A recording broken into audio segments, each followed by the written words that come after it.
आइए स्टूडेंट्स, इस चैप्टर में हम लोग अब प्रश्नावली 1.3 की बात करते हैं। प्रश्न 1 कहता है कि सिद्ध कीजिए √5 एक अपरिमेय संख्या है। इसको सिद्ध करने के लिए हम लोग क्या करेंगे, सबसे पहले √5 को हम लोग जो है एक परिमेय संख्या मान लेंगे ना।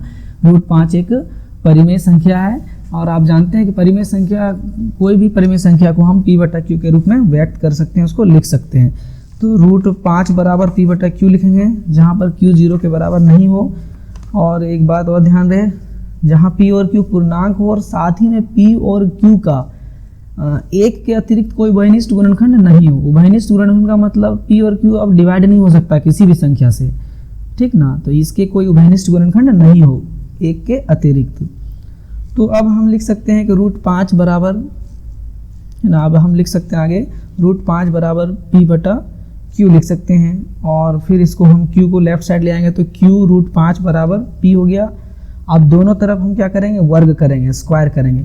तो दोनों तरफ जब हम स्क्वायर करेंगे LHS RHS में, ये हो जाएगा q √5 का स्क्वायर बराबर p स्क्वायर और 5q स्क्वायर बराबर p स्क्वायर हो जाएगा। तो यहाँ से पता चलेगा कि 5 जब इधर राइट साइड आएगा तो p स्क्वायर को डिवाइड करेगा, तो वही लिखेंगे 5 जो है p स्क्वायर को विभाजित करता है।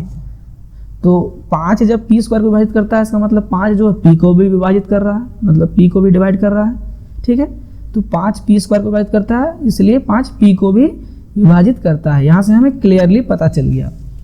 तो अब हम क्या करेंगे कि p को हम लोग 5 के मान लेंगे। अब माना कि p बराबर 5 के, p को हमने 5 के मान लिया, जहाँ पर k कोई पूर्णांक है। अब समीकरण 1 में ये जो हमने p बराबर 5 के माना, समीकरण 1 में p का मान बैठा देंगे। समीकरण 1 में p का मान रखने पर रख देंगे तो क्या हो जाएगा, 5q स्क्वायर बराबर 5k का स्क्वायर, और ये 5q स्क्वायर बराबर 25k स्क्वायर हो जाएगा। और यहाँ से काट देंगे तो 5 × 1 = 5, 5 × 25 और q स्क्वायर बराबर 5k स्क्वायर हो गया।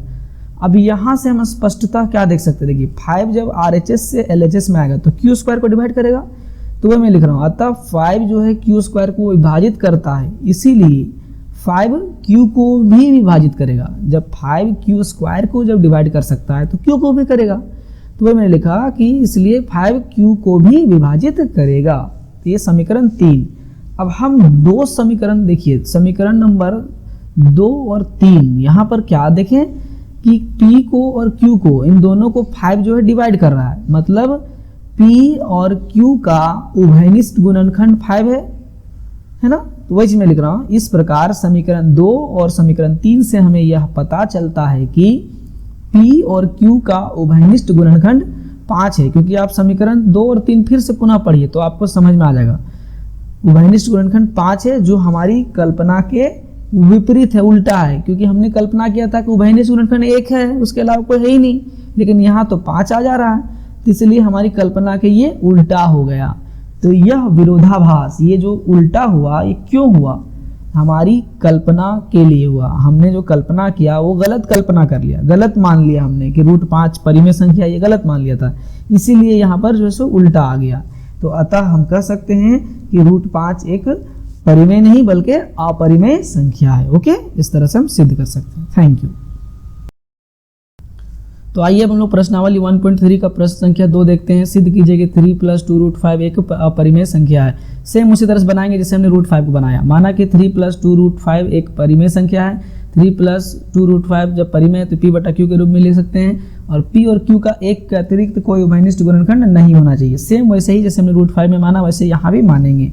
अब हम क्या लिख सकते हैं कि 2 √5 बराबर है ना, अभी इसके नीचे हम लिख सकते हैं 2 √5 बराबर p/q - 3, और डिवाइड में कुछ नहीं, बटा में कुछ नहीं, मतलब 1 ले सकते हैं ना। और फिर यहाँ से 2 √5 बराबर, अब एलसीएम लेंगे तो q आएगा और p - 3q हो जाएगा। ओके, और ये हमारा हो गया 2 नहीं होगा, एक्चुअली 2 नहीं, √5 बराबर p - 3q/2q। ठीक है। अब हम क्या देख रहे हैं कि यहाँ जो भी RHS में आया मेरा p - 3q/2q, तो इसमें p और q क्या है, पूर्णांक है, और बाकी चीज़ें भी पूर्णांक है, 3 और 2 भी। तो इन सभी पूर्णांकों को जब हम हल करेंगे तो हमें क्या मिलेगा, एक परिमेय संख्या प्राप्त होगी। मतलब p - 3q/2q एक परिमेय संख्या हमें प्राप्त होगी। ओके, p माइनस 3q/2q एक परिमेय संख्या होगी। और इस प्रकार से LHS में जब मेरा √5 है तो √5 भी परिमेय संख्या होगी। इस प्रकार से √5 भी एक परिमेय संख्या होगी। लेकिन परंतु हम जानते क्या हैं कि √5 जो है एक परिमेय संख्या नहीं बल्कि एक अपरिमेय संख्या है। सॉरी, मैंने यहाँ पर √3 लिख दिया है, एक्चुअली ये √5 होना चाहिए। अतः 3 + 2√5 एक परिमेय संख्या नहीं बल्कि एक अपरिमेय संख्या है। Okay, thank you.